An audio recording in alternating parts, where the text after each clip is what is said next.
আল্লাহ রাব্বুল আলামিন কোরআনে কারীমের ভিতরে বলে দিয়েছেন, লিল্লাহি মা ফিস সামাওয়াতি ওয়া মা ফিল আরদ। যারা সামান্য একটু রাজত্ব পাইয়া ছোট্ট ছোট্ট একটা দেশের প্রেসিডেন্ট, প্রধানমন্ত্রী, কি হনুরে, এরকম একটা ভাব। আর্মি হাতে, বিডিআর হাতে, পুলিশ হাতে, যা খুশি তাই করি না। আল্লাহ পাক বলছেন, লিল্লাহি মা ফিস সামাওয়াতি ওয়া মা ফিল আরদ। আকাশ আর জমিনের একচ্ছত্র মালিকানা কার? চিল্লায় বলুন, আল্লাহ পাকের। সুতরাং তুমি মাতবাড়ি করিয়া কদ্দূর পারবা? বেশি দূর যেতে পারবে না। গ্রামে গোয়াল আছে, গরু রাখে যে জায়গায়, ওই জায়গাটার নাম কি? গোয়াল। গভীর রাত্রে গরুর মালিক শুনতে পাচ্ছে গোয়াল ঘরে খুব শব্দ হচ্ছে। রাখালকে ডেকে বলছে, দেখতো কি কিসের শব্দ? কয় যে দেখে এসে জবাব দিচ্ছে যে গোয়ালে যে ষাটটার শিং মোটা, তার গুতার চোটে ওই গোয়ালের মধ্যে যত গরু আছে কেউ টিকতে পারতেছে না, খালি গুতাইতেছে সমানে।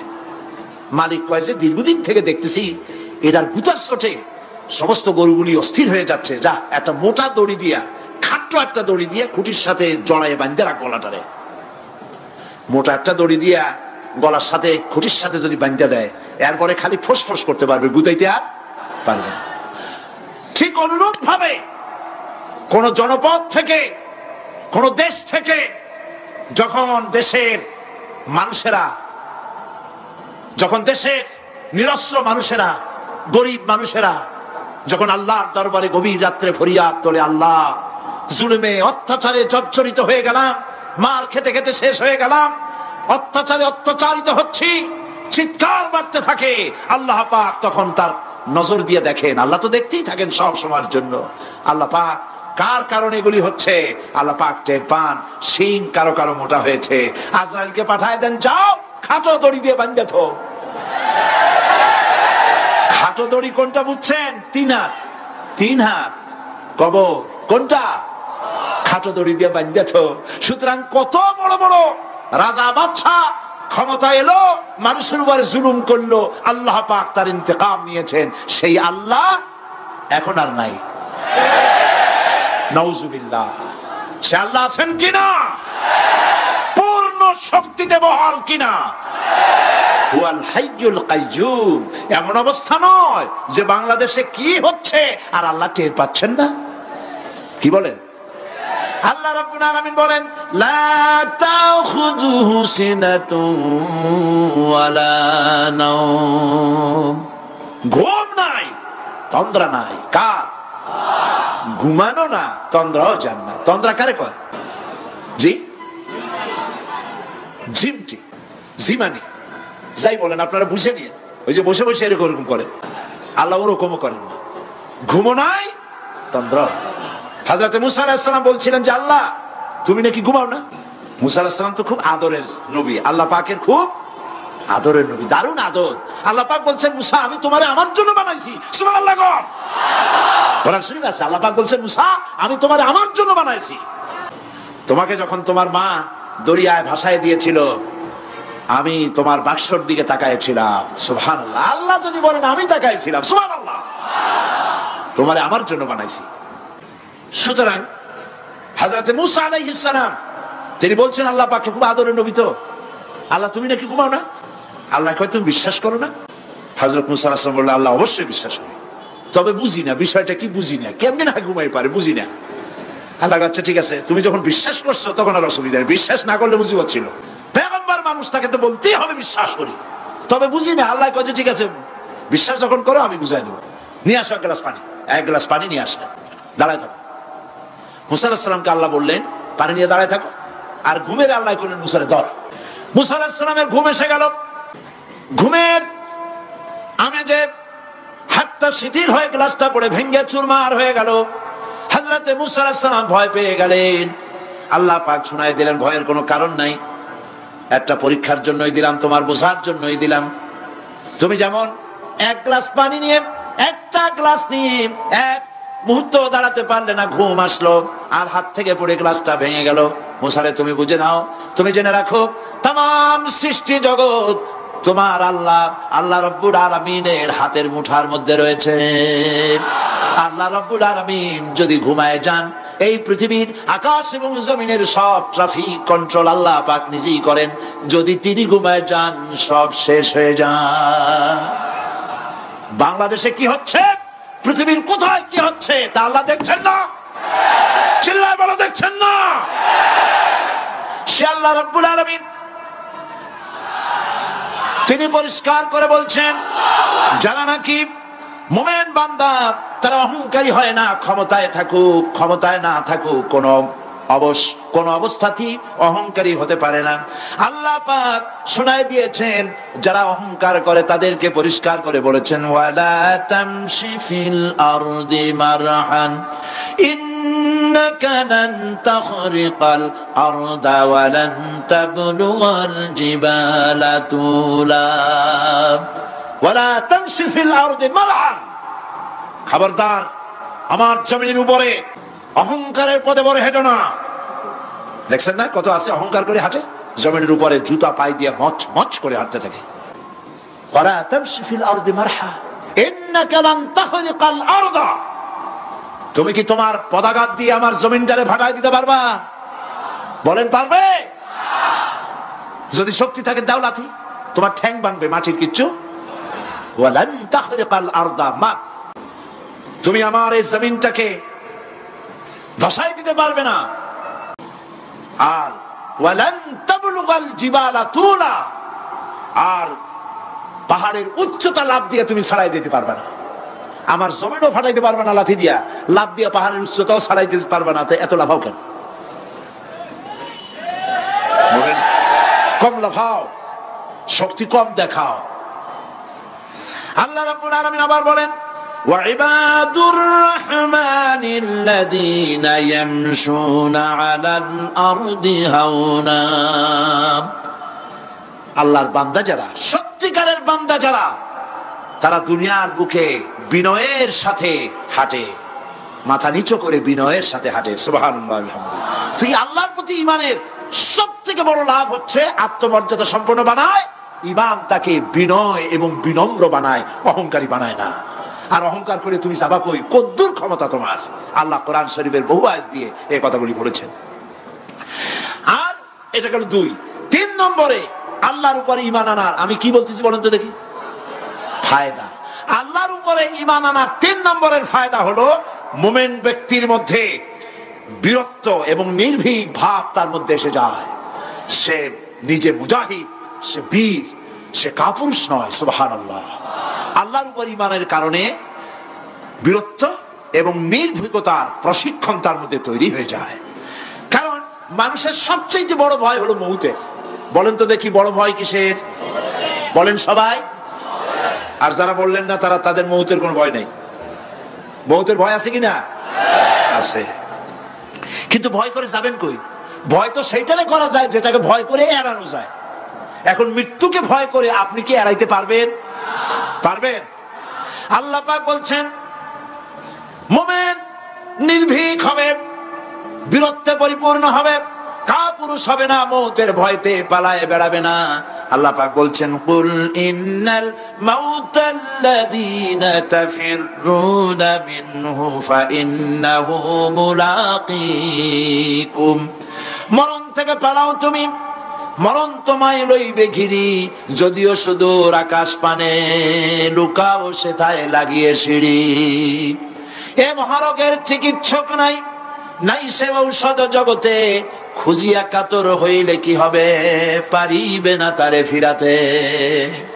মৃত্যু যখন তোমার এসে যাবে, তোমাকে মউতের হাত থেকে কেউ রেহাই দিতে পারবে না। মৃত্যু তোমার হবেই। সুতরাং মউত যখন হবে, তখন তাকে ভয় করে তো কোনো লাভ নাই। আর মৃত্যু কোথায় হবে, কখন হবে, আমরা কেউ জানি না। জানেন? ওমা তাদরি নাফসুম বিআইয়ি আরদিন তামুত। কোন মাঠে, কোন ময়দানে কখন মউত হবে কারো জানা নাই। এই গত নভেম্বর মাসের শেষ দিকে আমি লন্ডন সফর করেছিলাম। এক ভাইয়ের কাছে শুনলাম, আমি অবাক হয়ে গেলাম।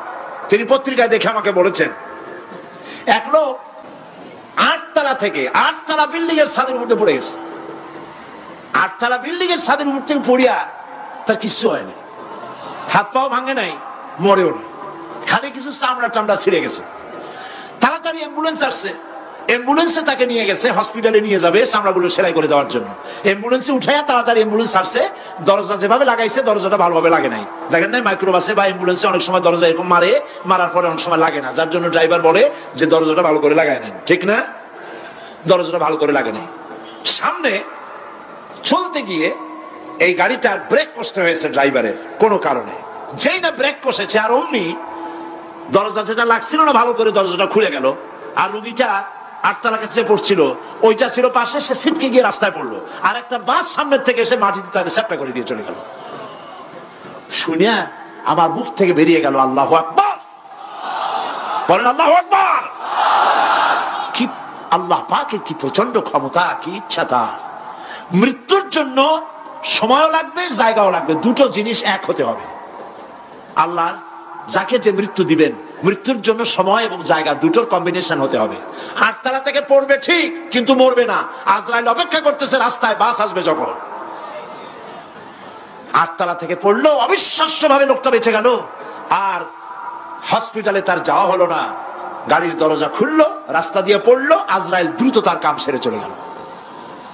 সুতরাং মুমিন ব্যক্তি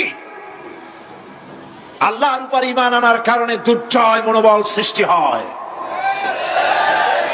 কাপুরুষ জীবনে কয়েকবার মরে, সাইকেলের টায়ার বাস্ট হয়েছে শুনে বেহুশ হয়, তারপরে ট্রাকের টায়ার বাস্ট হয়েছে শুনলে কানের তলা ফেটে যায়, বোম বাস্ট হয়েছে আওয়াজ শুনে হার্ট ফেল করে, পাতিশিয়ালের ডাক শুনলে কোনো হুশই থাকে না। এই হচ্ছে কাপুরুষদের কাজ। আর ইমানদার ব্যক্তি এগুলি পরোয়া করে না। তার জানা আছে যে আমার নির্ধারিত সময়ের এক মুহূর্ত আগে আমার মৌত হবে না। তো মৌত যখন আমার জন্য অবধারিত, দুনিয়ায় আসছি যখন, মৌত যখন হবেই, সেই মৌত বিড়ালের মতো হোক তাকে চান, পাতিশিয়ালের মতো হোক তাকে চান।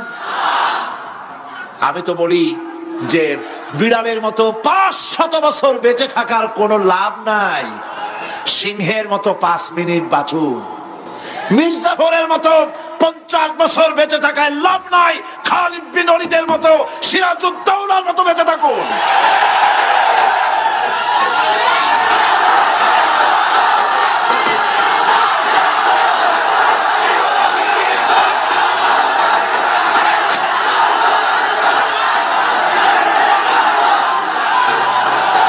বসেন, আপনারা যদি দাঁড়ায় যান তাহলে আমি করবো কি? বসেন বসেন। সেই জন্য এই ক্ষণস্থায়ী জীবনকে কেন সেই অনন্ত সুখময় জীবনের জন্য উৎসর্গ করে দেব না, যা আল্লাহর কাছে পাওয়া যাবে কিয়ামতের দিন। দেখেন, মৃত্যু হওয়া উচিত মুসলমানদের শাহাদাতের মৌত হওয়া উচিত। কি মৌত হওয়া উচিত? আল্লাহকে আজকে প্রাণ খুলে বলি, আল্লাহ জীবন তো নিবাই, সুতরাং জীবন যখন নিবা, মৌতটা শাহাদাতের মৌত তুমি আমাদের দান করে দিও। কাপুরুষের মতো মরতে চাই না, শাহাদাতের মৌত চাই। সুবহানাল্লাহ বলেন, আমিন বলেন। মুমিন ব্যক্তি তার বড় ফায়দা, সে সাহসী হয়। সুবহানাল্লাহ বলেন। দেখেন, বুখারী শরীফের হাদিস, যুদ্ধের জন্য, বদরের যুদ্ধ, হুজুর সাল্লাল্লাহু আলাইহি ওয়াসাল্লাম সৈন্যদেরকে রিক্রুট করছেন, কিন্তু কথা বলতে গিয়ে রাসূল করিম সাল্লাল্লাহু আলাইহি ওয়াসাল্লাম দাওয়াত দিচ্ছেন, কিন্তু মনে মনে চিন্তাও করছেন যে সামান্য কিছু লোক, অস্ত্রপাতি কম, এই জিহাদের অবস্থাটা তারা কিভাবে নেবে। একজন যুবক সাহাবী দাঁড়ায় গেলেন, তার নাম মিকদাদ রাদিয়াল্লাহু তাআলা আনহু। যুবক, এই পৃথিবীতে যুবকদের ইসলামের সবচাইতে অবদান কাদের? চিল্লায় বলো। যুবকদের অবদান সবচাইতে বেশি। হযরত মিকদাদ রাদিয়াল্লাহু তাআলা আনহু তিনি দাঁড়ায় গেলেন, তিনি বললেন, ইমদি বিনা ইয়া রাসূলুল্লাহ হাইসুমা তাশা। হাদিস, হে রাসূল, আপনি আমাদেরকে নিয়ে চলুন। কত সৈন্য তারা আসতেছে, কত অস্ত্র নিয়ে আসতেছে, এটা আমাদের ভাববার বিষয় নয়। আপনি আমাদের নিয়ে চলুন, হাইসুমা তাশা, আয় হাইসুমা আমারাকাল্লাহ, আল্লাহ আপনাকে যেদিকে আমাদের নিয়ে যাইতে কয় আপনি সেই দিকে আমাদের নিয়ে চলুন। ইন্না লা নাকুলু লাকা কামা ক্বালা বনু ইসরাঈল লিমূসা আলাইহিস সালাম, ইযহাব আনতা ওয়া রাব্বুকা ফাকাতিলা ইন্না হাহুনা কায়িদুন। অর্থাৎ হে রাসূল, আমরা বনী ইসরাইলের মতো বলবো না। শোনেন, আমরা বনী ইসরাইলের মতো বলবো না যে মুসা তুমি এবং তোমার আল্লাহ এই দুইজনে গিয়ে ফেরাউনের বিরুদ্ধে যুদ্ধ করো, আমরা যাবো না, আমরা এখানে বসে থাকবো। এই কথা আমরা বলবো না। আমরা মুসা আলাইহিস সালামের উম্মত নই, আমরা মুহাম্মদ সাল্লাল্লাহু আলাইহি ওয়াসাল্লামের উম্মত। বরং আমরা বলবো বাল ইযহাব আনতা ওয়া রাব্বুকা ফাকাতিলা ইন্না মাআকুমা মুকাতিলুন। বরং আমরা বলবো আপনি চলুন, আমরা আপনার সাথে আল্লাহর হুকুম মাফিক লড়বো, জিহাদ করব। ততক্ষণ পর্যন্ত মা দামাত আইনুম মিন্না তাতাররাফ, যতক্ষণ পর্যন্ত আমাদের চোখের পাতা নড়তে থাকে ততক্ষণ আপনার সাথে থেকে কাফেরের বিরুদ্ধে লড়াই করে যাব। জীবনের পরোয়া তারা করেন নাই, জীবনের পরোয়া করেননি। হুজুর সাল্লাল্লাহু আলাইহি ওয়াসাল্লাম দারুণ ভাবে খুশি হয়ে গেলেন। হুজুর হেজিটেট ফিল করছিলেন যে এই সামান্য কিছু লোক, অস্ত্র নাই, পাতি নাই, এতগুলি লোকের বিরুদ্ধে যুদ্ধ করতে যাবে। যুবকের মুখে এই কথা শুনে হুজুর দারুণ খুশি হলেন। আল্লাহর নবী বললেন, কুমু বিনা ইলা জান্নাতিন জান্নাতুন আরদুহা কারদিস সামাওয়াতি ওয়াল আরদ। ও সাহাবীরা, তোমাদের মনোভাব যখন এই, তোমাদের মানসিকতা যখন এই, চলো আমার সাথে বেহেশতের দিকে, সেই জান্নাতের দিকে যেই জান্নাত আল্লাহর আকাশ আর জমিনের চাইতে অনেক প্রশস্ত। চলো আমার সাথে বেহেশতে, সুবহানাল্লাহ, চলো আমার সাথে জান্নাতে। ফাকামা উমাইর বিন হামাম ওয়া কানা ইয়াকুলু তামার। হযরত উমাইর নামক একজন যুবক দাঁড়ায় গেলেন এবং তিনি হাতে কতগুলি খরমা ছিল, সেই খরমাগুলি তিনি চিবোচ্ছিলেন। রাসূলুল্লাহর বক্তৃতা শুনতেছিলেন আর খরমা চাবাচ্ছিলেন। খরমা চাবান, বিচিগুলি ফেলে দেন, এভাবে করতেছেন, হাতে কতগুলো খরমা। হযরতে উমাইর বলছেন, ওয়াকালা বাখবাখ, অর্থাৎ আয় আযামাহু আয় আহসানাহু। হে রাসূল, আপনি কি সুন্দর কথা বললেন। আপনার সাথে লড়াই করতে যাব কাফেরদের বিরুদ্ধে, সেই লড়াই করলে এমন বেহেশত পাবো যে বেহেশত হবে আকাশ আর জমিনের চাইতেও প্রশস্ত। তাহলে ওয়াল্লাহি হাত্তা আকুলাহুন্না ইন্নাহা লাহায়াতুন তাবিলা, তাহলে আমার হাতে যে খরমাগুলি আছে এই সমস্ত খরমাগুলি খেতে গেলে কিন্তু অনেক সময় লেগে যাবে। এত সময় বেহেশতে যাওয়ার জন্য আমি তো তর সহ্য করতে পারবো না। ফারামা বিহিন্না, হাতের সব খরমা ভাড়ায় দিলেন, যুদ্ধে ঝাঁপায় পড়লেন। অনেকক্ষণ কাফেরদের বিরুদ্ধে লড়াই করে হযরত উমাইর শাহাদাত বরণ করলেন। রাসূলুল্লাহ তার লাশের কাছে গিয়ে আঙ্গুল দিয়ে ইশারা করে বললেন, ইন্নাকা মিন আহলিহা।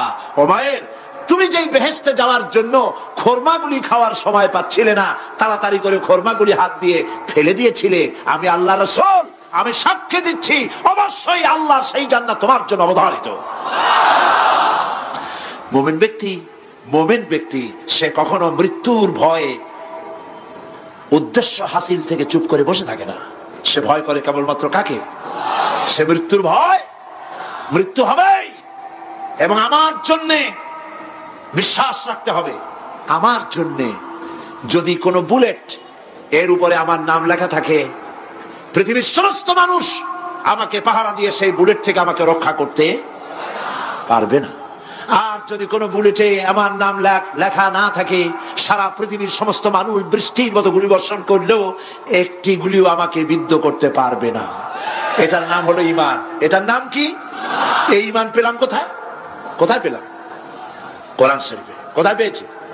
আল্লাহ রাব্বুল আলামিন বলেন, ওয়ামা হুম বিদাররিনা বিহি মিন আহাদিন ইল্লা বিইজনিল্লাহ।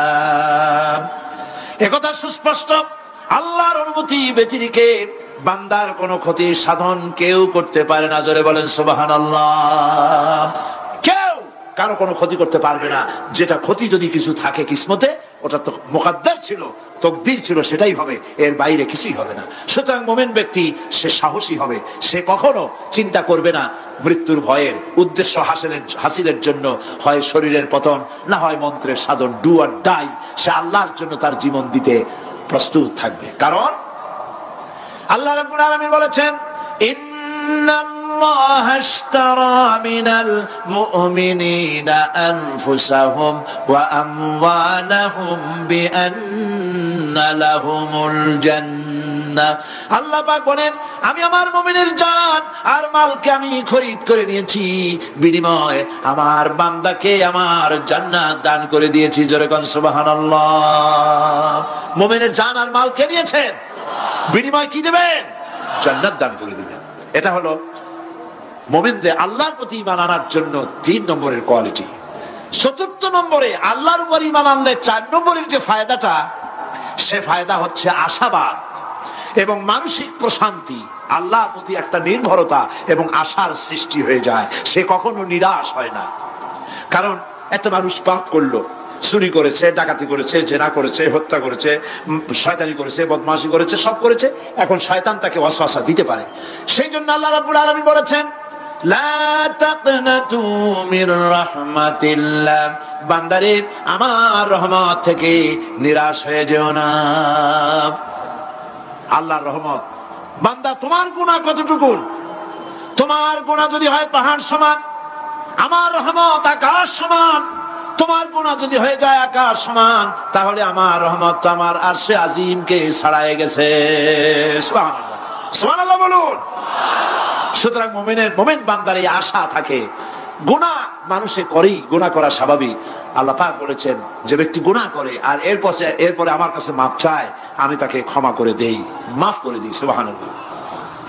সুতরাং ইমানদার লোকদের আশা হয়, দুরারোগ্য ব্যাধি তাকে ধরেছে, সে হতাশ হবে না, মরে যাওয়ার জন্য প্রতীক্ষায় সে সময় গুনবে না, বরং তার মনের মধ্যে আশার সঞ্চার হবে, আমার রোগ আল্লাহ ভালো করে দিতে পারেন না? আমাদের জাতির পিতা কি নাম কি? হযরত ইব্রাহিম আলাইহিস সালাম। কোরআন শরীফের ভিতরে তার কথা আল্লাহ পাক কোট করে দিয়েছেন। আমাদের জাতির পিতা হযরত ইব্রাহিম আলাইহিস সালাম বলেছেন, আল্লাযী খালাকানি ফাহুয়া ইয়াহদিন। আল্লাহ তিনি আমাকে সৃষ্টি করেছেন, তিনি আমাকে রাস্তা দেখান। ওয়াল্লাযী হুয়া ইউতঈমুনি ওয়া ইয়াসকিন। আর আমি যখন ক্ষুধার্ত হই তিনি আমাকে খাওয়ান, যখন তৃষ্ণার্ত হই তিনি আমাকে পান করান। ওয়া ইযা মারিতু ফাহুয়া ইয়াশফিন। আর যখন আমি অসুস্থ হই, রোগাক্রান্ত হই, আল্লাহ রাব্বুল আলামিন তখন আমাকে রোগ মুক্ত করে দেন। সুবহানাল্লাহ। আমার অসুখ হলে কে রোগ মুক্ত করেন? সুতরাং দীর্ঘস্থায়ী কোন রোগ হয়েছে, মুমিন হতাশ হবে না, মুমিন হতাশ হবে না। হতাশ হয় কেবলমাত্র কাফের। হতাশ হয় কে? মুমিন কখনো হতাশ হয় না। হতাশ হওয়া ইমানের পরিপন্থী কাজ। আল্লাহ পাক বলেছেন, লা তাকনাতু মির রাহমাতিল্লাহ, আমার রহমত থেকে মায়ুস হও না। দেখেন হযরত আইয়ুব আলাইহিস সালামের কত বড় রোগ হয়েছে, শরীর পোকায় ধরেছে, জর্জরিত হয়েছে, দুর্গন্ধ হয়েছে, গ্রামের লোকেরা তাকে বের করে দিয়েছে, স্ত্রী পুত্র পরিজন সব চলে গিয়েছে। এমনকি জিহ্বায় যখন পোকা ধরল, হযরত আইয়ুব আলাইহিস সালাম আল্লাহ রাব্বুল আলামিনের দরবারে ফরিয়াদ করলেন, আন্নী মাসসানিয়াদ-দুররু ওয়া আনতা আরহামুর রাহিমিন। আয় আল্লাহ, আমি অসুস্থ হয়ে পড়েছি, আমি রোগাক্রান্ত হয়েছি, আর তোমার নাম রহমান রহিম, তুমি আমাকে রোগ মুক্ত করো। হযরত আইয়ুব আলাইহিস সালাম আল্লাহর দরবারে ফরিয়াদ করলেন, রব্বুল আলামিন সারা শরীরে পোকায় জর্জরিত হয়ে গেছে, এখন আমার জিহ্বায় পোকা ধরেছে, মাবুদ গো আমি তোমার কাছে ফরিয়াদ করি, আমার জিহ্বায় পোকা দিও না, কারণ জিহ্বাটাও যদি নষ্ট হয়ে যায় তাহলে তোমার মতো আল্লাহর জিকির আমি কি দিয়া করব। হযরত আইয়ুব আলাইহিস সালাম আল্লাহ পাকের কাছে যখন এ ধরনের ফরিয়াদ জানালেন, রব্বুল আলামিন তাকে তার রোগ মুক্ত করে দিলেন, তার স্ত্রী পুত্র সব আল্লাহ রব্বুল আলামিন ফিরিয়ে দিলেন। সুবহানাল্লাহ। সুতরাং মুমিন ব্যক্তি, কোরআন শরীফে সব আছে, কোরআনের মতো শ্রেষ্ঠ ওয়াজের কিতাব পৃথিবীতে আর শুধু বোঝার দরকার। বিপদে যত বড় বিপদ আসুক, কোন বিপদে মুমিন ধৈর্য হারাবে না। হযরত ইয়াকুব আলাইহিস সালামের ছেলে ইউসুফ আলাইহিস সালামকে যখন তিনি হারায় ফেললেন, তিনি অধৈর্য হয়ে গেছিলেন নাকি? অধৈর্য হন নাই। কারণ আমি আমার বক্তৃতার সূচনায় বলেছি, আমরা কল্যাণ বুঝি না, অকল্যাণ বুঝি না। কোন বিপদ আসলে পরে আমরা হয়রান হয়ে যাই, কিন্তু বিপদের মধ্যে কল্যাণ আছে আমরা তা বুঝতে পারি না। কথা বুঝে আসছে? হযরত ইউসুফ আলাইহিস সালামকে কুয়ার ভিতরে ফেলে দেওয়া হলো। 11 ভাই মনে করেছে কুয়ার ভিতরে ফেলে দিয়া ইউসুফ আলাইহিস সালামকে মেরে ফেললাম, কিন্তু তারা বোঝে নাই আসল কামটা কি হয়েছে। এটা তো কুয়া নয়, এটা একটা টানেল, এটা একটা সুড়ঙ্গ। একদিকে কেনান হলো তার এক মুখ, ওই সুড়ঙ্গের এক মুখ হলো কেনানের। কেনান ইউসুফ আলাইহিস সালামকে ফেলে দেওয়া হলো কুয়ার ভিতরে মারার জন্য, কিন্তু আল্লাহ পাকের ইচ্ছা ইউসুফ আলাইহিস সালাম মরবে না। এই টানেলের অপর প্রান্ত মিশরের সিংহাসনের টানেলের এপার দিয়া ইউসুফ আলাইহিস সালামকে ঢুকালেন, অপর প্রান্তে মিশরের সিংহাসনে ইউসুফকে আল্লাহ বসাইয়া দিলেন। হযরত ইয়াকুব ছেলের জন্য অধৈর্য হলেন না। যখন তিনি খবর পেলেন ছেলে বাঘে খেয়ে ফেলেছে, তিনি তখন বলেছেন ফাসাবুরুন জামিলুন আসাল্লাহু আইয়াতিয়ানি বিহিম জামিআ ইন্নাহু হুয়াল আলিমুল হাকীম। ফাসাবরুন জামিল, আমি উত্তম ভাবে ধৈর্য ধারণ করলাম এবং আমি বিশ্বাস করি আল্লাহ রাব্বুল আলামিন আমার হারানো সবকিছু আমাকে ফিরিয়ে দিবেন। বহু বছর পর যখন হযরত ইউসুফ আলাইহিস সালাম প্রেসিডেন্ট হয়েছেন মিশরের, 11 ভাই গেল সেখানে সাহায্য আনার জন্য। সেই ঘটনা তো শোনাবো না, এমনি বলে যাচ্ছি। এরপরে তিনি তাদেরকে পরিচয় দিলেন, ওরা ভয় পেয়ে গেল। তিনি বললেন ভয়ের কোনো কারণ নাই, লা তাসরিবা আলাইকুমুল ইয়াউম, আজকে আমি কোনো প্রতিশোধ তোমাদের নেব না। সুবহানাল্লাহ। এর নাম পয়গম্বর, এর নাম কি? আল্লাহর নবী। আমি আজকে কোনো প্রতিশোধ তোমাদের নেব না, তোমরা যাও। পিতার অবস্থা তিনি জানলেন, কাঁদতে কাঁদতে পিতার চোখ দুটো নষ্ট হয়ে গেছে। ইয়াকুব আলাইহিস সালাম, হযরত ইউসুফ আলাইহিস সালাম বললেন যাও। নিজের জামাটা খুললেন, গায়ের জামা খুলে বললেন ভাইরা আমার এই জামা নিয়ে যাও, আর আমার আব্বার চোখের উপরে এই জামাটা রেখে দিও। ছেলেরা যখন হযরত ইউসুফ আলাইহিস সালামের জামা নিয়ে মিশর থেকে রওনা করেছে, গল্প নয়, উপন্যাস নয়, আল্লাহ পাক এই কোরআন শরীফে সূরা ইউসুফে বলেছেন জামা নিয়ে মিশর থেকে রওনা করেছেন। কোথায় মিশর আর কোথায় কেনান? কেনানে বসে হযরত ইয়াকুব আলাইহিস সালাম বলছেন তোমরা যদি আমাকে মতিভ্রম পাগল যদি মনে না করো তাহলে একটা কথা বলি, আমার নাকে এখন আমি ইউসুফের গন্ধ পেতেছি। তোমরা যদি আমাকে মতিভ্রম না করো তাহলে আমি বলি আমি কিন্তু ইউসুফের গন্ধ পেতেছি। সুবহানাল্লাহ। হযরত ইউসুফ আলাইহিস সালামের জামা এনে ভাইরা যখন হযরত ইউসুফের চোখের উপরে রেখে দিলেন, হযরত ইয়াকুবের দুটো চোখ সাথে সাথে আল্লাহ ভালো করে দিলেন। ফাসাবরুন জামিল, ধৈর্য ধরো। ঈমানদার ব্যক্তি আশার উপরে তার জীবন বাঁচে, কারণ যত বড় বিপদ আসুক না কেন আশ্রয় পাওয়ার একটা জায়গা আছে, তার নাম হলো আল্লাহ। নাম কি? বলেন আল্লাহ।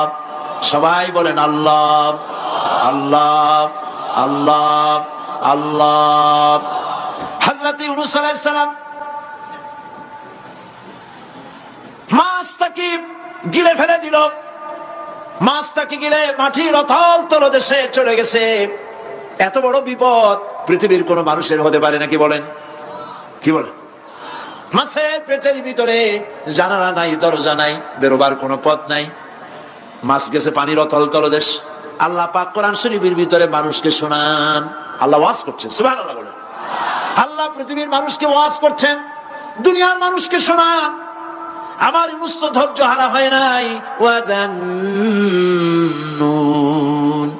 ইয যাহাবা মুগাদিবান ফাযান্না আন লান নাকদিরা আলাইহি فنادى في الظلمات أن لا إله إلا أنت سبحانك إني كنت من الظالمين فنادى في الظلمات জমায়ে কাসির ত্রিবিধ অন্ধকারের ভেতর থেকে হযরত ইউনূস আলাইহিস সালাম চিৎকার মারলেন। মাছের পেটের অন্ধকার, পানির অন্ধকার, রাতের অন্ধকার, ত্রিবিধ অন্ধকারের ভেতর দিয়ে মাছের পেটের মধ্য দিয়ে ইউনূস আলাইহিস সালাম চিৎকার মারলেন।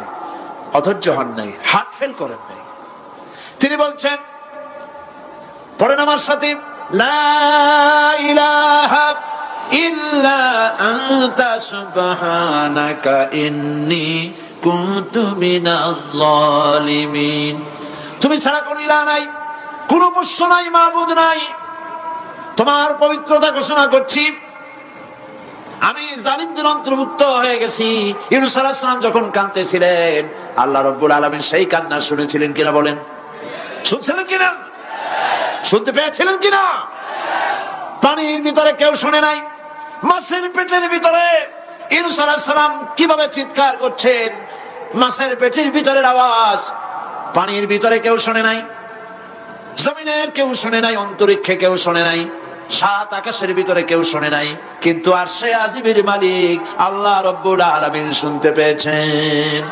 সঙ্গে সঙ্গে রব্বুল আলামিন জবাব দিলেন, ফাস্তাজাবনা লাহু ওয়া নাজ্জাইনাহু মিনাল গাম্মি ওয়া কাযালিকা নুজিল মুমিনিন।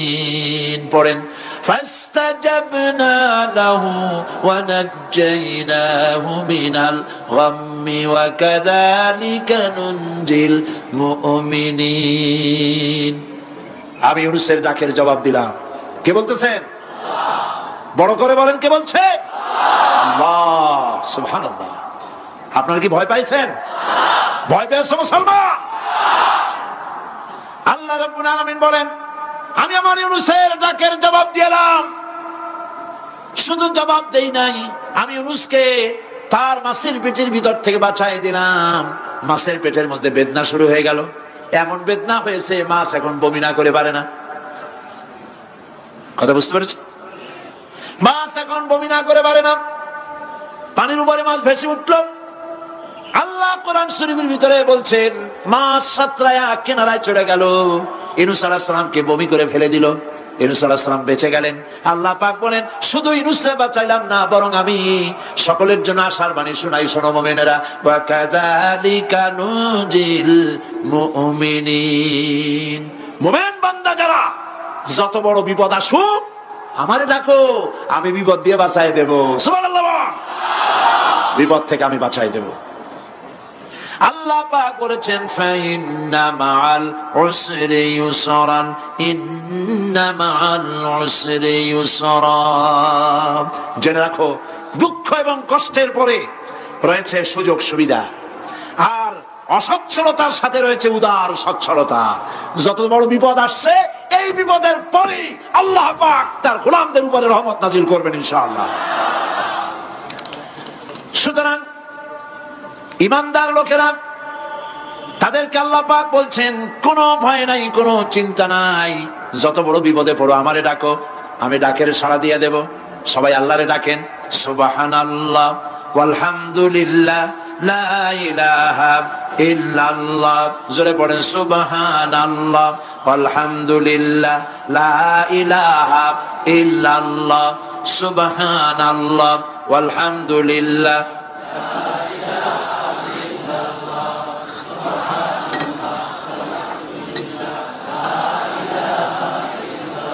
লা ইলাহা ইল্লাল্লাহু মুহাম্মাদুর রাসূলুল্লাহ। আল্লাহর উপর ঈমান আনলে যত ফায়দা হয়, এত ফায়দা দুনিয়ায় কোথাও নাই। সুবহানাল্লাহ। আল্লাহর উপর ঈমান আনার ৫ম নম্বরের ফায়দা কয়টা বলছি? 5টা বলছি। আপনাদের অসুবিধা হচ্ছে নাকি? তাড়াতাড়ি শেষ করতেছে। 6টা বলবো। এ হলো ৫ম নম্বর। তারপর আমরা দোয়া করব।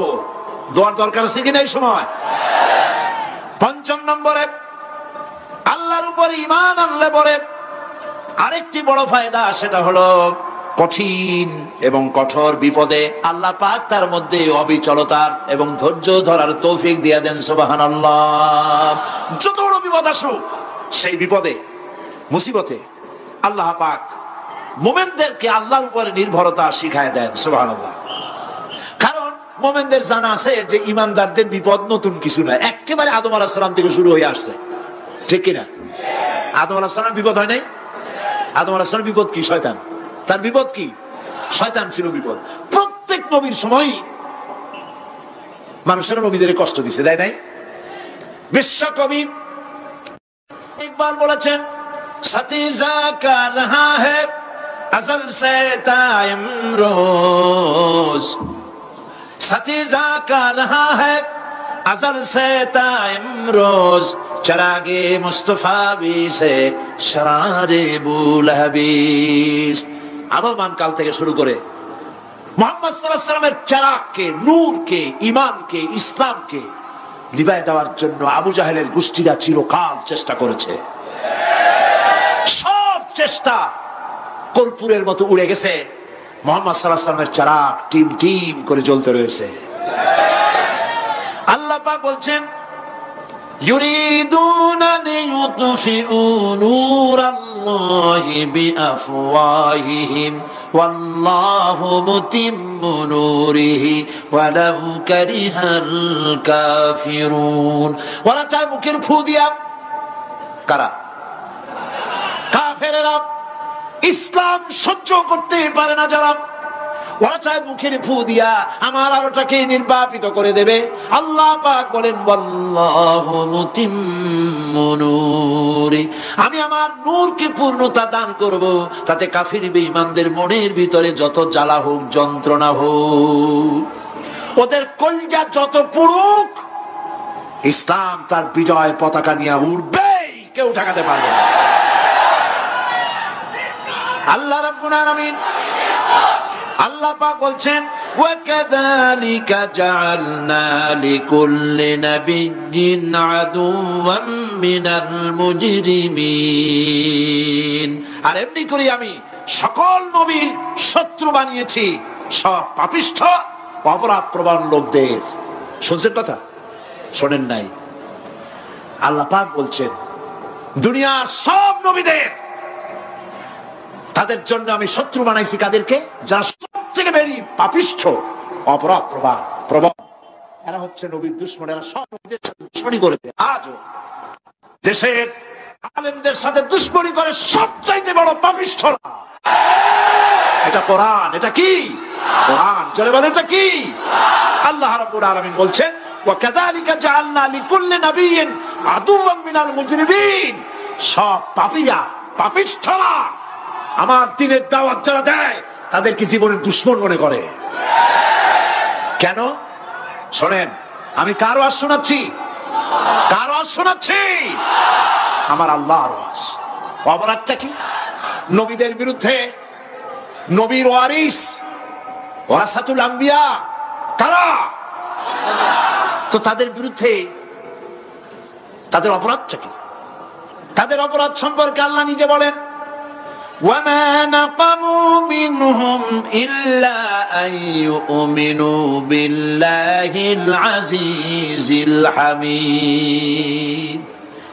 এদের বিরুদ্ধে অ্যাকশন নেওয়ার আর কোন অপরাধ ওদের নাই। ওদের একমাত্র অপরাধ, ওরা আল্লাহর জমিনে আল্লাহর আইন প্রতিষ্ঠা করতে চায়। এটাই হচ্ছে অপরাধ। এই অপরাধে নবীদের শাস্তি হয়েছে। নবীরা মার খেয়েছেন, সাহাবায়ে কেরাম মার খেয়েছেন। আমরা তো সাহাবায়ে কেরামের জুতার ধুলার সমানও নই। সুতরাং এগুলি আমাদের পাওনা। এই রক্তের বিনিময়, জীবনের বিনিময় আল্লাহ পাক তার দ্বীনকে প্রতিষ্ঠা করবেন ইনশাআল্লাহ। হযরতে খাব্বাব, বুখারী শুনুন, বুখারীর হাদিস। আমি কোনো কথা বানিয়ে বলি না। আমি লেখাপড়া করি, পড়াশোনা করি, চোখে দেখি, তারপরে কথা বলার চেষ্টা করি। বাজে গপ্প কিস্সা কাহিনী বলার অভ্যাস আমার কোনো কালে ছিল না, নাই। রাসূল করিম সাল্লাল্লাহু আলাইহি ওয়াসাল্লামের মতো মানুষ, ওনার মতো মানুষ, আহারে, তার চাইতে শ্রেষ্ঠ মানুষ কি পৃথিবীতে আছে? তিনি মার খাইছেন না খান নাই? আহা, কিভাবে তাকে মারলো! গলায় চাদর দিয়ে পেঁচাইয়া আছাড় মেরে ফেলে দিয়ে তারপরে তাকে প্রহার করা হয়েছে। আবু জাহেল মেরেছে, বেহুশ হয়ে গেছেন হুজুর। হযরতে হামজা তখনও কাফের ছিলেন। শিকার থেকে ফিরে এসে মুহাম্মদ সাল্লাল্লাহু আলাইহি ওয়াসাল্লামের অবস্থা দেখে পায়ের রক্ত মাথায় উঠে গেছে। আপন ভাইয়ের ছেলে, আর এমন ছেলে। চলে গেলেন আবু জাহেলের বাড়ি, বললেন আবু জাহেল, তুই নাকি মুহাম্মদ সাল্লাল্লাহু আলাইহি ওয়াসাল্লাম মারছিস, কেন মারলি? তিনি তো ভালো কথাই বলেন, সব সময় বলেন সত্য কথা বলো, মানুষের উপকার করো, এতিমকে আশ্রয় দাও। এত সুন্দর সুন্দর ভালো ভালো কথা বলেন, তার মতো ভালো মানুষ তো দুনিয়ায় দেখি নেই। মারলি কেন? তুই কি মনে করছিস যে আব্দুল্লাহ মারা গেছে বলে এতিম হয়ে গেছে মুহাম্মদ সাল্লাল্লাহু আলাইহি ওয়াসাল্লাম? তোর মনে রাখা উচিত আব্দুল্লাহ মারা গেছে, হামজা মরে নাই। হযরত হামজা ধনুক বাইর করলেন, এক বাড়ি মারলেন মাথার উপরে, মাথা ফাটা রক্ত বেরিয়ে গেল। হামজা হন হন করে হেঁটে এলেন রাসূলের কাছে। হুজুরের অসুস্থ দেহ মোবারক কোলে উঠায় নিয়ে বললেন বাবা, তার মস্তক মোবারক কোলে উঠায় নিয়ে বললেন আমি আবু জাহেলের মাথা ফাটিয়ে রক্ত বের করে দিয়ে এসছি, তুমি একটু খুশি হও। হুজুর বললেন, চাচা কার মাথা ফাটাইছেন, কার রক্ত বের করেছেন, এই কথা বলে তো আমাকে আপনি খুশি করতে পারবেন না। তিনি বললেন, বাবা তুমি কি হলে খুশি হও? তিনি বললেন, আমি খুশি হই চাচা তোমার মুখে যদি একটা বার আমি ঈমানের কলেমা শুনতে পাই। হযরতে হামজা বললেন, মুহাম্মদ সাল্লাল্লাহু আলাইহি ওয়াসাল্লাম, আমার বুঝতে মোটেও কষ্ট হয়নি, তুমি কোনো সাধারণ মানুষ নও। সাধারণ মানুষের প্রতিশোধে তুমি বিশ্বাসী হতে, খুশি হতে, প্রতিশোধে বিশ্বাসী হওনি, তুমি অবশ্যই আল্লাহর নবী। আমি আল্লাহকে সাক্ষী রেখে, আমি তোমাকে সাক্ষী রেখে ঈমানের কালেমা ঘোষণা করছি, লা ইলাহা ইল্লাল্লাহু মুহাম্মাদুর রাসূলুল্লাহ। ভাইরা আমার, আল্লাহর দ্বীন প্রতিষ্ঠার জন্য আমার নবীদেরকে কষ্ট করতে হয়েছে, সাহাবায়ে কেরামদেরকে কষ্ট করতে হয়েছে, আল্লাহর ওলিদেরকে, ইমাম আবু হানিফা রাহমাতুল্লাহ আলাইহি 8 বছর জেলের মধ্যে রাখা হয়েছিল। ইমাম আহমদ বিন হাম্বলকে চাবুক মেরে মেরে গায়ের গোশত আর চামড়া তুলে ফেলে দেওয়া হয়েছিল। তারপরেও তারা বাতিলের সামনে মাথা নত করে নাই। এর নাম হচ্ছে ইসলাম। এর নাম কি? বুখারীর হাদিস, হযরত খাব্বাব বিন আরিত রাদিয়াল্লাহু তাআলা আনহু, বুখারীতে হাদিসটা এভাবে এসেছে, ওয়ান খাব্বাব বিন আরিত রাদিয়াল্লাহু তাআলা আনহু আন্নাহু قال شكونا الى رسول الله صلى الله عليه وسلم وهو متوسد بردة له في ظل الكعبة। তিনি বললেন, আমরা রাসূলের কাছে গেলাম, যাই দেখি রাসূল করিম সাল্লাল্লাহু আলাইহি ওয়াসাল্লাম কাবা শরীফের ছায়ায় আরাম ফরমাচ্ছেন। আমরা কাছে গিয়ে বললাম, আলা তাস্তানসিরু লানা আলা তাদউ লানা ইয়া রাসূলুল্লাহ, হে রাসূল আপনি কি আমাদের জন্য দোয়া করবেন না? আমরা তো মার খেতে খেতে শেষ হয়ে গেলাম, আমাদের খাব্বাবকে, খুবাইবকে, আম্মারকে, সুমাইয়াকে মেরে শেষ করে দিল। ওরা আমাদেরকে না খাওয়ায় রাখে, সারা রাত খেতে দেয় না, ঘুমাতে দেয় না। তারা আমাদের বেলালকে মেরে মেরে রক্তাক্ত করে উত্তপ্ত মরুভূমির উপরে চিৎ করে শোয়ায়, বুকের উপরে পাথর চাপা দিয়ে রেখেছে। ওরা সাহাবায়ে কেরামদেরকে মারতেছে, না খাওয়ায় রাখতেছে। হুজুর আপনি কি আল্লাহর কাছে দোয়া করবেন না? এখনো কি দোয়ার সময় আসে নাই? হাদিস শরীফ এসেছে, হুজুর সাল্লাল্লাহু আলাইহি ওয়াসাল্লাম উঠে বসলেন, বললেন, ও খাব্বাব, তোমাদের আগে এই পৃথিবীতে যারা দ্বীনের দাওয়াত নিয়ে এসেছিলেন, সমকালীন রাষ্ট্র শক্তি তাদেরকে ধরতো, ফায়ুহাজুর রাজুলু ফায়ুহফারু লাহু ফিল আরদ, তাদেরকে ধরে তাদের জন্য কবর খনন করা হতো জীবিত মানুষের জন্য। ফায়ুজআলু ফিহা, এরপরে সেই গর্তের ভিতরে তার কোমর পর্যন্ত গেড়ে দেওয়া হতো। সুম্মা ইউতা বিল মানশার, এরপরে করাত আনা হতো। ফায়ুদাউ আলা রাসিহি, এরপরে সেই করাত তার মাথার উপরে রাখা হতো। ফায়ুজআলু নিসফাইন, করাত দিয়া ঘষে ঘষে ছিঁড়ে ছিঁড়ে জীবিত মানুষকে দ্বিখণ্ডিত করে ফেলে দেওয়া হতো। মা ইয়াসুদ্দুহু যালিকা আন দীনিহি, এত কষ্ট দেওয়ার পরেও আল্লাহর গোলামদেরকে এক চুল জায়গা দ্বীন থেকে সরায় দেওয়া যায় নাই। ওয়াল্লাহি ওয়াল্লাহি, ও খাব্বাব আমি আল্লাহর নামে কসম করি, লাইতামান্নাল্লাহু হাদাল আমরা হাত্তা ইয়াসিরু রাকিবু মিন সানআ ইলা হাদরামাউত, আমি আমার আল্লাহর নামে কসম করি। কে কসম করছেন? সুবহানাল্লাহ বলবেন না? রাসূলুল্লাহ কসম করছেন, আমি কসম করি আল্লাহর, সেদিন বেশি দূরে নয়, যেদিন ইয়েমেনের রাজধানী সানা থেকে শুরু করে হাজরামাউত পর্যন্ত হাজার হাজার মাইল সওদাগরেরা তাদের পণ্য নিয়ে, মহিলারা তাদের সৌন্দর্যের পসরা নিয়ে একাকিনী অথবা দলবদ্ধভাবে যাতায়াত করবে মরুভূমির উপর দিয়ে। লা ইয়াখাফু ইল্লাল্লাহ, আল্লাহ ছাড়া তাদের অন্তঃকরণে কোনো ভয় থাকবে না। ওয়ালাকিন্নাকুম তাস্তাজিলুন, তোমরা বড্ড তাড়াহুড়ো করছো, অপেক্ষা করো, সেরকম সময় আসবে। রাসূল করিম সাল্লাল্লাহু আলাইহি সাল্লাম সেরকমের সময় দিতে পেরেছিলেন নাকি পারেন নাই? পেরেছিলেন কিনা? সেজন্য রক্ত দিতে হয়েছে, সেজন্য মার খেতে হয়েছে, সেজন্য জেলে যেতে হয়েছে। রাসূল করিম সাল্লাল্লাহু আলাইহি সাল্লামকে, জেল তো নতুন কিছু নয়। ইউসুফ আলাইহিস সালাম জেলে থাকেন নাই? জেলে থাকেন নাই? ঠিক আছে, রাসূল করিম সাল্লাল্লাহু আলাইহি সাল্লাম জেলে ছিলেন না? সেই জেল এরকমের দেওয়ালে ঘেরা জেল নয়, পাহাড়ে ঘেরা, চতুর্দিক থেকে পাহাড়ে ঘেরা শিয়াবে আবি তালেব। 3 বছর, কতদিন? টানা 3 বছর রাসূল, তার সাহাবী, তাদের স্ত্রীরা, বাচ্চা বাচ্চা ছেলেপেলেরা 3 বছরের মধ্যে সরকার ঘোষণা করেছে এদের সঙ্গে কথা বলবে না, বাজার ঘাটে যেতে পারবে না, কেনা বেচা করতে পারবে না, সামাজিক বয়কট, সামাজিক ভাবে বয়কট করে রেখেছে। সাথে যা ছিল খাবারগুলি শেষ হয়ে গেছে, তারপরে উট ছিল, ভেড়া ছিল, খাইয়ে শেষ হয়ে গেছে। এরপরে যখন কিছু নাই, উটের চামড়া ভিজাইয়া ভিজাইয়া, শুকনা চামড়া ভিজায় খেয়েছে। যুবকেরা ক্ষুধার যন্ত্রণায় বাবলা গাছের পাতাগুলি চাবায়ে খাইতে গিয়া কাটা ফুটে জিহ্বা থেকে রক্ত পড়েছে। বাচ্চা ছেলেবেলেগুলি মায়ের বুকে দুধ পায় নাই, না পায়া বাচ্চারা চিৎকার করে উঠেছে। এই চিৎকার, ক্ষুধার জ্বালার এই চিৎকারের আওয়াজ শুনে কাফেরেরা চতুর্দিকে অট্ট হাসিতে ফেটে পড়েছে। সুতরাং জেল জুলুম মুসলমানদের জন্য, আলেমদের জন্য, পীর বুজুর্গদের জন্য নতুন কিছু নয়। এই জুলম, এই অত্যাচারের পরেই আল্লাহ পাকের দ্বীন কায়েম হয়েছিল মদিনায়। রাসূলুল্লাহ বলেছিলেন, খায়রুল কুরুনি কারনি, সর্বশ্রেষ্ঠ যুগ আমার যুগ। বন্ধুগণ, আল্লাহর উপর ঈমান আনলে মানুষের ভিতরে এ ধরনের অবিচলতা আসে, বিপদে ধৈর্য ধরার হিম্মত পয়দা হয়ে যায়। সুবহানাল্লাহ বলো। মুসা আলাইহিস সালাম কে? মুসা আলাইহিস সালাম কোরআন ওয়াজ করতেছে। সুবহানাল্লাহ বলে। গল্প করতেছি না কোরআন শোনাচ্ছি? গল্প করতেছি না হাদিস শোনাচ্ছি? আল্লাহ রাব্বুল আলামিন বলেন, ফিরআউন মুসা আলাইহিস সালামকে চতুর্দিক থেকে, 3 দিক থেকে ঘেরাও করেছে।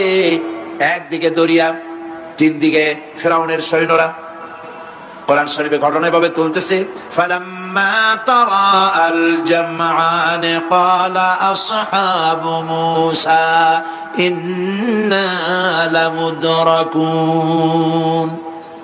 মুসা আলাইহিস সালামের সাথীরা বলছেন, হে মুসা, আমরা তো পাকড়াও হয়ে গেছি, পালাবার কোনো পথ নাই, মরছি। মুসা আলাইহিস সালাম ভয় পাইছিলেন নাকি? ঈমান কারে বলে? হযরত মুসা আলাইহিস সালাম বললেন, কাল্লা ইন্না মা'য়া রাব্বী সায়াহদিন। নিশ্চয়ই নয়, অবশ্যই নয়, রব্বী সায়াহদিন, আমার প্রভু অবশ্যই, সিন দিয়ে বোঝানো হচ্ছে অবশ্যই আমার রব আমার জন্য রাস্তা করে দেবেন। এর নাম ঈমান। সুবহানাল্লাহ বলেন। এর নাম ঈমান। চতুর্দিক থেকে বিপদ ঘনীভূত, বেরোবার কোন রাস্তা নাই। ওর মধ্য দিয়ে ওমাইয়াত্তাকিল্লাহ ইয়াজআল লাহু মাখরাজা, কোন রাস্তা নাই, চতুর্দিকে অন্ধকার। এরপরে যদি বান্দা আমার উপরে ভয় করে, আমাকে ভালোবাসে, আমাকে ভয় করে, সবর ইখতিয়ার করে, অন্ধকারের ভেতর থেকে, নিশ্ছিদ্র অন্ধকারের ভেতর দিয়ে আলো রশ্মি বের করে মুমিনদের যাওয়ার জন্য রাস্তা করে দেব। মুসা আলাইহিস সালাম বললেন, ভয় পাইও না, আল্লাহ আমাদের পথ তৈরি করে দিবেন। আল্লাহ রাব্বুল আলামিন হযরত মুসা আলাইহিস সালামকে বললেন, হাতের লাঠি দিয়া দরিয়ার উপরে আঘাত করো। মুসা আলাইহিস সালাম আঘাত করলেন। রাস্তা দরকার ছিল একটা। মুসা আলাইহিস সালামের এক আঘাতে রব্বুল আলামিন দরিয়ার ভিতরে মুসা আলাইহিস সালাম এবং তার সাথী সঙ্গীদের পারাপারের জন্য 12টা রাস্তা পয়দা করে দিলেন। গল্প না কোরআন। রাস্তা তৈরি হয়ে গেল 12টা, সব পার হয়ে গেল। ফিরআউন তার দলবল নিয়ে আসছে। আল্লাহ রাব্বুল আলামিন বলেন, ওয়া আনজাইনা মূসা ওয়া মান মাআহু আজমাইন সুম্মা আগরাকনাল আখারিন। মুসা আলাইহিস সালামকে পার করলাম, পিছনে যারা আসতেছিল, কারা আসতেছিল? ফিরআউন। ফিরআউন আসছে তার দলবল নিয়ে। আসে রাস্তা দেখিয়া মনে করছে ওর বাজারে তৈরি করে রাস্তা, দলবল নিয়ে নামছে। দরিয়ার মাঝখানে এলো, আল্লাহ পাক অর্ডার করলেন কুল, বাস রাস্তা বন্ধ হয়ে গেল। রাস্তা কি হয়ে গেল? শুরু হয়ে গেল চুবনি। পানির ভিতরে চুবনি খাচ্ছে, নিচে যায়, উপরে ওঠে। পানি খাইতে খাইতে প্যাক পোটকা মাছের মতো এরকম মোটা হয়ে গেছে। ডুবে ডুবে সব মরছে। এখন ফেরাউন একা, কেউ নাই। ফেরাউন একা। ফেরাউন পানির ভিতরে চুবনি খেতে খেতে তুমানের ভিতর থেকে নাক একটু জাগায় আর বলে, আমানতু আন্নাহু লা ইলাহা ইল্লাল্লাযী আমানাত বিহি বানু ইসরাঈল। ও আল্লাহ, তুমি ছাড়া কোনো ইলাহ নাই, আমি ঈমান আনলাম ওই আল্লাহর উপরে। বনি ইসরাঈল ঈমান আনছে যার উপরে, কাজী বনি ইসরাঈলদের পার করে দিয়েছো, আমারও পার করো। আল্লাহ তুমি রক্ষা করো। আমি তো মুসলমান। ওয়া আনা মিনাল মুসলিমিন, আমি তো মুসলমান, কলেমা পড়লাম, তারপরও যুবক কেন? আল্লাহ রাব্বুল আলামিন বলেন আল আন, এখন ওয়াকাদ আসাইতা ক্বাবলু ওয়া কুনতা মিনাল মুফসিদিন, এখন ঈমান আনতেছ, আর এর পূর্বে আমার দিন যারা জমিনে প্রতিষ্ঠিত করতে চেয়েছে তাদেরকে জেল দিয়েছো, জুলুম করেছো, অত্যাচার করেছো, আজ তোমাকে ছাড়বো না। তোমাকে শুধু মারবই না, আলিয়াউমা নুনাজ্জিকা বিবাদানিক, আলিয়াউমা নুনাজ্জিকা বিবাদানিক, আমি তোরে শুধু মারবই না। কে বলতেছেন? জোরে বলেন, কে বলতেছেন? আমি তোরে শুধু মারবই না, আলিয়াউমা নুনাজ্জিকা বিবাদানিক, আমি তোর শরীরটারে বাঁচায় দেব। তোর শরীর পানিতে পচবে না, পোকায় খাবে না, মাটিতে পচাবে না, তোরে আমি শুটকি বানায় রাখবো। কিয়ামত পর্যন্ত দুনিয়ায় যত ফেরাউন আর ফেরাউনের বাচ্চারা আসে, তোরে দেখে যেন তারা ইতিহাস স্মরণ করে।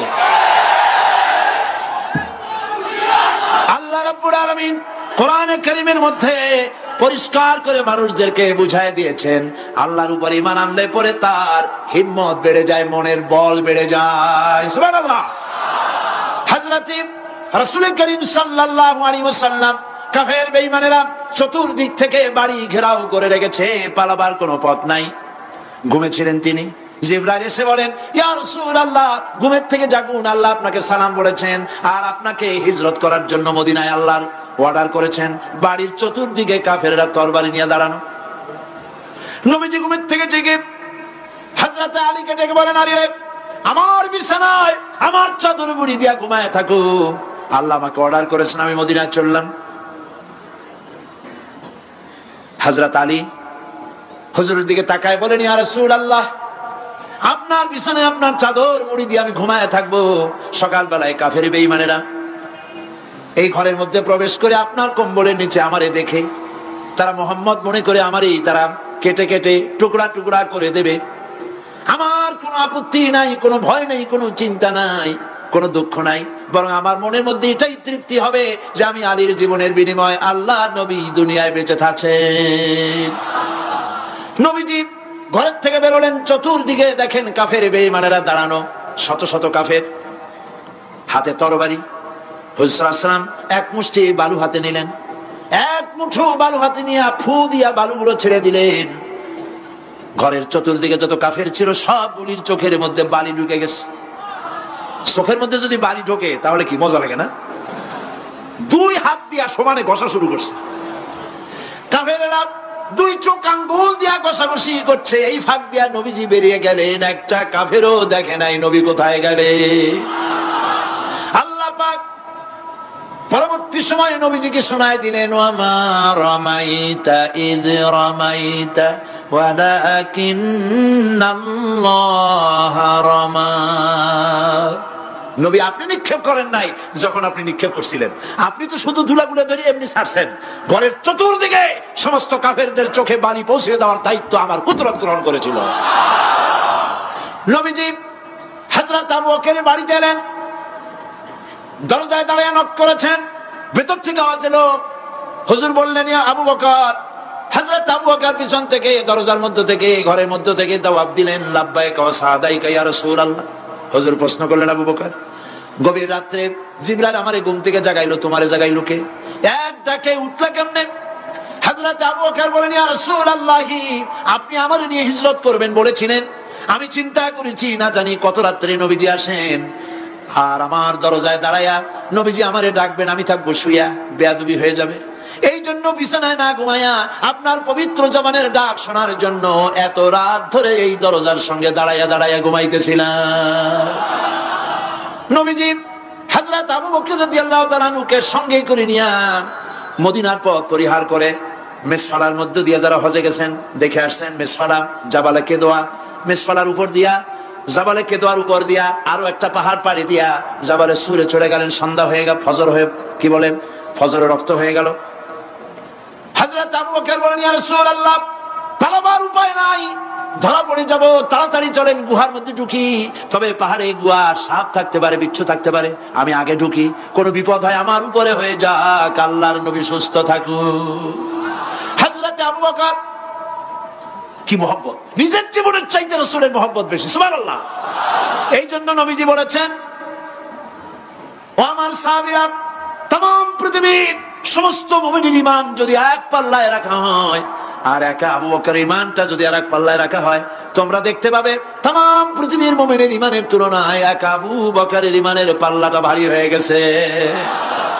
হযরত আবু বকর গুহা সাফ করে হুজুরকে ডাকলেন, হুজুর ভিতরে ঢুকলেন, বলেন, আবু বকর, সারা রাতের একটা বিরাট অংশ হাঁটছি, পাহাড় বেয়েছি, কষ্ট হয়েছে, তুমি একটু বসো, তোমার উরুর উপরে মাথা রেখে আমি একটু ঘুমায় যাই।